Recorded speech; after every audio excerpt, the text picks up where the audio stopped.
No one will dispute the idea that a naturally rich and lushly textured voice is an asset to an aspiring performer. However, a deep voice alone does not make an announcer or a talent.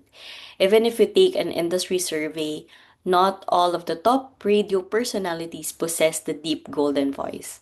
What most of them possess is the ability to talk in a clear, concise, and a personable style. After all, that's what communication is all about. Hi everyone, my name is Ivy Macabenta from Section C, and today I will be talking about voice and voice quality. In the field of development communication, we often focus on what we say, the message, the data, the campaign, or the strategy. But today, on my discussion, we'll be focusing on how we say it.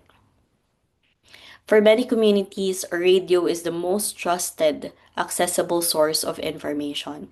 This means our voice, which is the invisible instrument, is a primary tool for building trust and driving change. In the next few slides of my discussion, we'll focus and explore the specific techniques that transform a good voice into a powerful development communication asset. So let's start by discussing why voice quality is critical. So voice quality is critical because it carries all tone, authority, and the personality. In terms of trust and authority, an unsteady, rushing, or weak voice undermines credibility, and regardless of your message value, it is nothing. Creating an oral persona is very important. Your voice creates a mental image to your listener. So this persona must be confident, empathetic, and knowledgeable. And one way to have a quality voice is through breathing. The only way to achieve consistent volume and avoid vocal strain is through diaphragmatic breathing.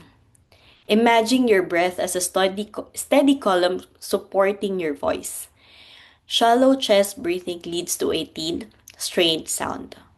What you can do is to try controlled exhaling or controlled exhale, where you focus less on the inhale, but rather focus on the more slow, controlled release of air over the phrase. Every good voice starts with a diaphragm. It is what we call the engine. So if you are breathing through your chest, your voice will sound thin. We call deep breathing as a pillar of air because it provides a stable base of sound. So this technique isn't complicated. All you need to do is when you speak, practice letting the words ride out slowly on a controlled exhale rather than pushing them out with a quick burst of chest air. This alone will make your voice sound richer and calmer. Aside from the technique that we have shared, that I have shared with you, let's talk about different breathing techniques. These techniques will surely help your calm your voice. First is what we have belly breathing technique. One of the most effective way to calm your nerves and boost your confidence is by practicing belly breathing. This technique involves taking slow, deep breath that fully engage your diaphragm. I am a big fan of belly breathing technique, but I often called it as flower and candle breathing technique, wherein all you need to do is to inhale like you are smelling a flower, then exhale like you are blowing a candle. Next is 478 breathing. The 478 technique, it's a form of pranayama, which is a type of yogic breathing exercise that has been used for centuries to promote relaxation and reduce stress. So for 478 breathing technique, all you need to do is to inhale for 4 seconds, hold your breath for 7 seconds, and exhale through your mouth for 8 seconds, having a whoosing sound.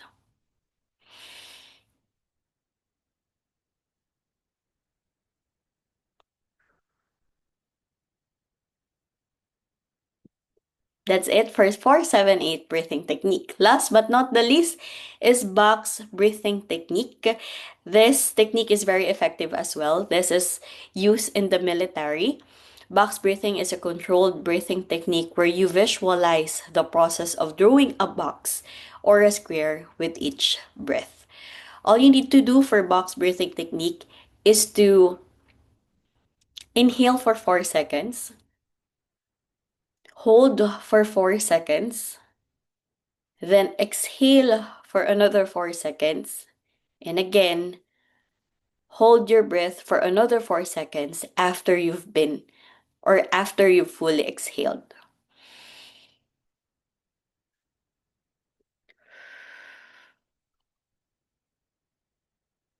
So I hope these breathing techniques are very helpful to you or will be helpful to you because this gives you the authority and gentle when you start speaking. Technique number 2, which is very important, pacing for retention. The number one rule here is avoid rushing. This is an indicator of nervousness or poor planning, and it kills comprehension. We often deliver complex ideas, facts, or instruction, and rushing will lead listeners to fatigue. What we can do is to have a strategic pauses or pausing. Use pauses not just to breathe, but to emphasize key statistics, policy points, or call to action. Pacing is critical because Pacing is critical because listeners can't rewind or ask you to repeat yourself easily, especially if the content is live. Rushing is a natural reaction to pressure, however, it's a toxic in communication. If we rush, we're not just being inclusive, we're excluding listeners who need that extra moment to process. The use of pause as a tool is very important.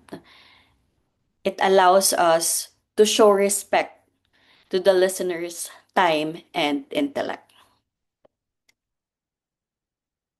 The value of relaxed voice is very important as well. It is where preparation meets performance. A voice under stress, nervous, or agitated is tight, thin, and lack resonance. It communicates tension, which distracts the message to its listeners. On the other hand, a relaxed voice sounds best, demonstrating control and confidence. It has the pleasing depth and a greater dynamic range and richer texture. Through this, we gain message or we can deliver message with authority and calmness even when discussing complex or sensitive development issues. We need practical ways to shift our body and mind into that relaxed state because it's very important to learn to relax before you go on air or enter any high stake communication environment. For you to have a relaxed voice as well, correcting posture is very important. The physical side of voice quality starts with your posture.